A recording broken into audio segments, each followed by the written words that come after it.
Juste que la paix et la grâce de notre Seigneur Jésus-Christ de Nazareth, Yehoshua, vous soit totalement multipliée.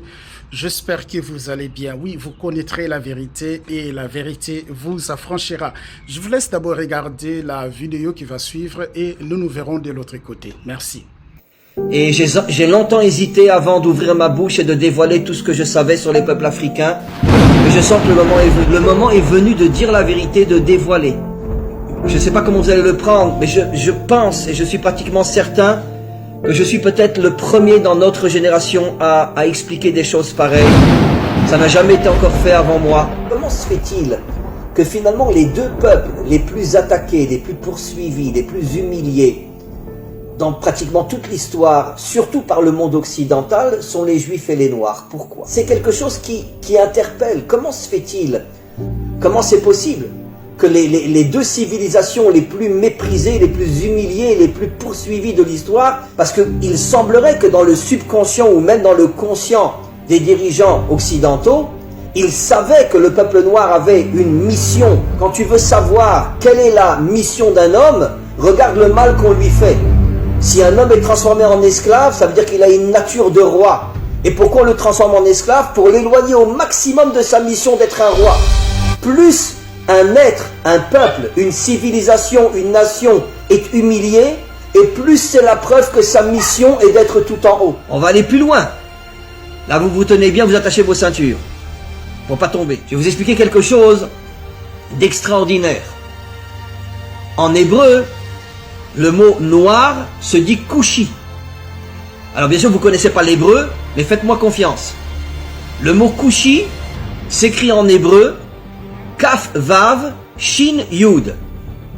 Kaf Vav, vous savez qu'en hébreu, chaque lettre a une valeur numérique. Ce qui nous permet de pouvoir faire des correspondances entre des mots différents s'ils ont la même valeur numérique. C'est un des génies de l'hébreu, de pouvoir expliquer le sens d'un mot par rapport à un autre mot qui a la même valeur numérique. Alors, les deux premières lettres du mot kushi, qui veut dire noir en hébreu, c'est Kaf Vav, qui a pour valeur numérique 26. 26 est la valeur numérique du nom de Dieu. Le nom de Dieu tel qu'il ne se prononce pas, parce qu'on attend la délivrance pour le prononcer véritablement, c'est un Yud, un Vav, un Yud, un He, un Vav et un He. Et ce nom de Dieu qui figure dans toute la Torah en hébreu a pour valeur numérique 26.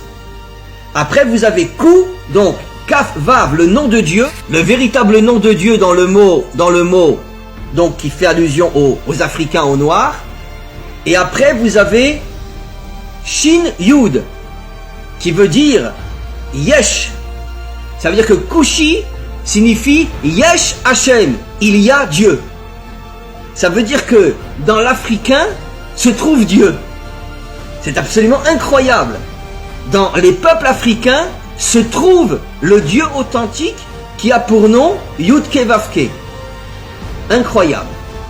Ça veut dire que caché à l'intérieur des peuples africains se trouve le véritable Dieu.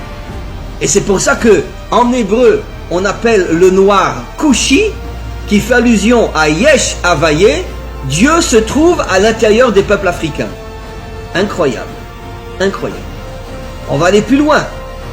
Là, vous vous tenez bien, vous attachez vos ceintures pour pas tomber. Comme je pense, vous le savez tous, aujourd'hui, il y a des centaines de milliers d'Africains qu'on appelle venant de la tribu des Danites.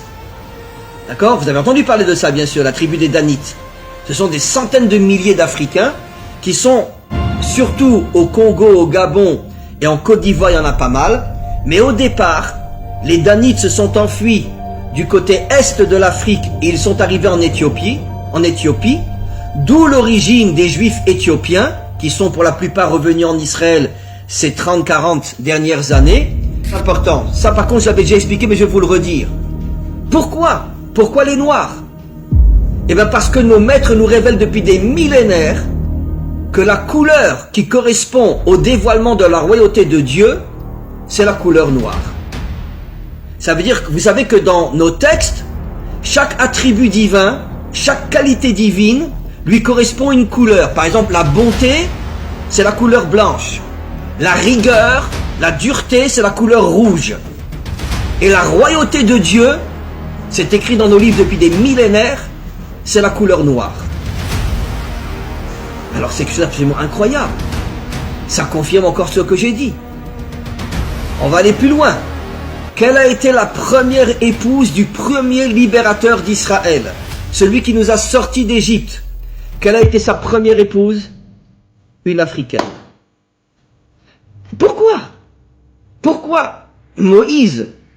Finalement, c'est absolument incroyable. Et comment se fait-il que le premier libérateur d'Israël, celui qui a créé le peuple juif, n'a jamais épousé une juive d'origine, ou une africaine, ou une fille d'Arabie Saoudite? Et sa première épouse, une africaine. Pourquoi? Mais on est les seuls peuples sur terre qu'on considère comme des moins que rien. Voilà. Parce que dans le subconscient des méchants, ils savent que la délivrance finale passera par Israël et les peuples africains. Et donc ils font tout pour nous affaiblir, de manière à ce que nous n'arrivions pas à réaliser le projet pour lequel Dieu nous a choisis. Et je peux vous assurer, et j'espère que nous vivrons suffisamment longtemps pour le voir,